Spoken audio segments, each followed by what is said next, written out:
সহস্র বছর আগের সেই সময় যখন পৃথিবী ছিল এক জীবন্ত সত্তা আর তার গহীন অরণ্যের বৃক্ষেরা মানুষের কানে দিত প্রকৃতির গোপন পরামর্শ, যখন নদীর স্রোত শুধু বয়ে যেত না, বরং শোনাত মহাকালের গান, আর রাতের আকাশের কৃষ্ণবর্ণ ক্যানভাসে রূপলি চাঁদ ছিল এক নিপুণ কথক, যে তার মায়াবী আলোয় জগতের অকথিত রহস্য থিসফিস করে বলে যেত।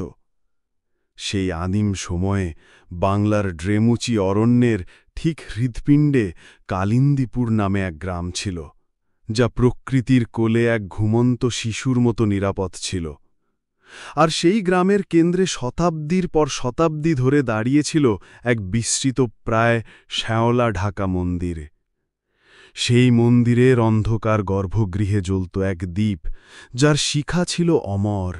ঝড়, বন্যা, খরা কোনো কিছুই সেই শিখাকে নেভাতে পারত না। কিন্তু এই অমরত্বই ছিল তার সবচেয়ে বড় অভিশাপ। দ্বীপের সোনালি আভা জ্ঞানীর চোখে পরম সত্যের পথ খুলে দিত, কিন্তু কোনো অপ্রস্তুত বা লোভী হৃদয় সেই আলোর দিকে তাকালে সে এক অনন্ত শব্দহীন সর্বনাশের গভীরে তলিয়ে যেত। গ্রামবাসীদের মধ্যে প্রজন্মের পর প্রজন্ম ধরে এক ভয়ঙ্কর কিংবদন্তি প্রচলিত ছিল। যেই সেই দ্বীপের শিখা স্পর্শ করেছে, সে যেন বাতাসের সাথে মিশে গেছে, জঙ্গল তাকে গিলে ফেলেছে, তার কোনো চিহ্ন, কোনো স্মৃতি আর খুঁজে পাওয়া যায়নি। কালিন্দীপুরে বাস করত অর্জুন, এক তরুণ যার চোখে ছিল স্বপ্নের ঝিলেক আর মনে ছিল অদম্য কৌতূহল। তার বাবা ছিলেন গ্রামের মৎস্যজীবী, আর মা সরমা ছিলেন ওঝা, যিনি গাছের শিকড়, পাতা আর প্রাচীন মন্ত্র দিয়ে মানুষের দুঃখ দূর করতেন। সরমা প্রায়ই অর্জুনকে বলতেন, দ্বীপের আলো জীবনের সত্য দেখায়, কিন্তু সেই সত্যের পথে অন্ধকারও থাকে। যারা প্রস্তুত নয় তাদের গ্রাস করে নেয় সেই অন্ধকার। অর্জুনের বন্ধু ছিল লীলা, এক তরুণী যে ধান খেতে কাজ করত আর সন্ধ্যায় নদীর তীরে বাঁশি বাজিয়ে গান গাইত। তার গানে যেন নদীর জলও থমকে দাঁড়াত। অর্জুনের মন সব সময় দ্বীপের দিকে টানত। পূর্ণিমার রাতে যখন চাঁদের আলো জঙ্গলের গাছের ফাঁকে ঝলমল করত, সে মন্দিরের দিকে তাকিয়ে ভাবত, এই দ্বীপ কেন নেভে না, এর রহস্য কি? লীলা তাকে সতর্ক করত, অর্জুন, ওই মন্দিরে যাস না। আমার দাদু বলতো, যারা দ্বীপ ছুঁয়েছে তারা কেউ ফিরে আসেনি। কিন্তু অর্জুনের কৌতূহল তাকে ছাড়ত না। এক পূর্ণিমার রাতে যখন গ্রাম ঘুমে তলিয়ে গেছে, অর্জুন আর লীলা গোপনে মন্দিরের দিকে রওনা দিল। লীলা প্রথমে রাজি ছিল না, কিন্তু অর্জুনের জেদ আর তার প্রতি ভালোবাসা তাকে সঙ্গী দিতে বাধ্য করল। তারা বাঁশবন পেরিয়ে নদীর পাড় ধরে মন্দিরে পৌঁছল। মন্দিরের দরজা ছিল পুরনো কাঠের, খোদাই করা পদ্মফুল আর পাখির নকশায় ভরা। ভেতরে ঢুকতেই ঠান্ডা হাওয়া তাদের গায়ে লাগল। মন্দিরের গর্ভগৃহে শুধু দ্বীপের সোনালি আলো ঝলমল করছিল। দেওয়ালে ছায়া পড়ছিল, যেন কেউ তাদের দিকে তাকিয়ে আছে। অর্জুন দ্বীপের কাছে এগিয়ে গেল।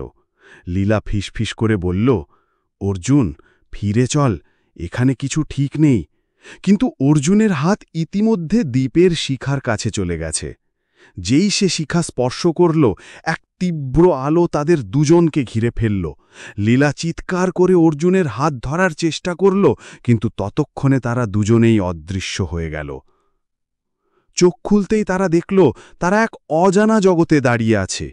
এখানকার আকাশে দুটি চাঁদ জ্বলছে, একটা রূপলি আর একটা রক্তলাল। গাছের পাতা যেন হীরের টুকরো, আর দূরে একটি নদী বইছে, যার জল তারার আলোর মতো ঝকঝক করছে। সেখানে এক প্রাচীন সাধক তাদের সামনে এলেন। তার দাড়ি ছিল মেঘের মতো সাদা, আর চোখে ছিল হাজার বছরের জ্ঞান। তিনি বললেন, তোমরা দ্বীপের আলো স্পর্শ করেছ, এই জগৎ সত্যের আয়না। এখানে তোমাদের ভয়, লোভ, অহংকার, দুঃখ এবং ত্যাগের মুখোমুখি হতে হবে। 5টি কঠিন পরীক্ষায় জয় করলে ফিরতে পারবে, না হলে এই জগৎ তোমাদের বন্দী করবে। সাধকের কথা শেষ হতেই চারপাশের স্ফটিকের জগৎ গলে যেতে শুরু করল। বাতাস ভারী ও শীতল হয়ে উঠল, তাতে মিশে গেল পচা পাতার স্যাঁতস্যাঁতে গন্ধ আর অজানা ভয়ের হিমশীতল পরশ। তাদের পায়ের নিচের চকচকে মাটি পরিণত হল এক অন্ধকার কর্দমাক্ত জলাভূমিতে। সাধক প্রতিধ্বনিত কণ্ঠে বললেন, এটি ভয়ের রাজ্য। এখানে তোমাদের অন্তরের সবচেয়ে গভীরতম ভয় মূর্ত হয়ে উঠবে তোমাদের আত্মাকে গ্রাস করার জন্য। অর্জুনের চোখের সামনে কর্দমাক্ত মাটি ভেদ করে উঠে আসতে লাগল এক বিশাল কুচকুচে কালো নাগ। তার শরীরটা ছিল গ্রামের সবচেয়ে পুরনো বটগাছের কাণ্ডর মতো মোটা, তার আঁশগুলো ভেজা পাথরের মতো চকচক করছিল। তার চোখ দুটি জ্বলন্ত অঙ্গার, যা সরাসরি অর্জুনের আত্মার দিকে তাকিয়েছিল। এই সেই ভয় যা অর্জুনের শৈশবকে বিষাক্ত করেছিল। সাপটা তার বিশাল ফনা তুলল আর এক হিঁস হিঁসে শীতল কণ্ঠে বলে উঠল, ফিরে এসেছিস ছোট বালক।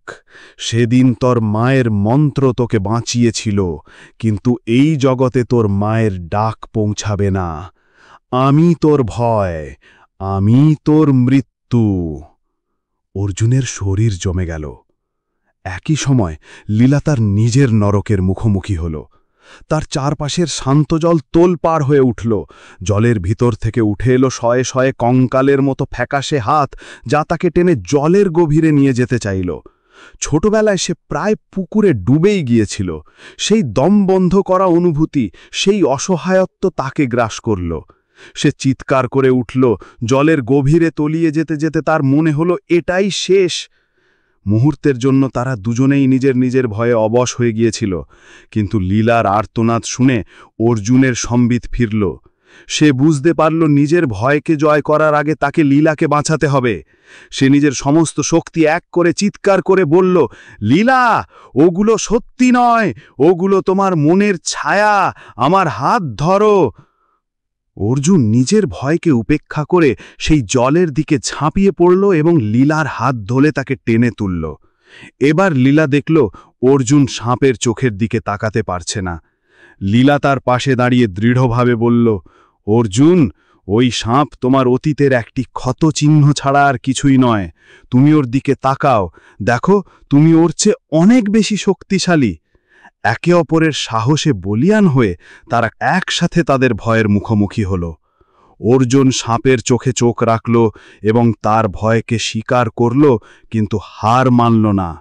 তাদের সম্মিলিত সাহসের সামনে সেই ভয়ঙ্কর মূর্তিগুলো টিকতে পারল না। ধীরে ধীরে কুয়াশার মতো বাতাসে মিলিয়ে গেল। ভয়ের রাজ্য অদৃশ্য হতেই তারা নিজেদেরকে এক বিশাল খাড়া পর্বতের পাদদেশে আবিষ্কার করল। পর্বতের চূড়া মেঘ ফুঁড়ে আকাশে উঠে গেছে, যেন তা আকাশের সাথেই কথা বলছে।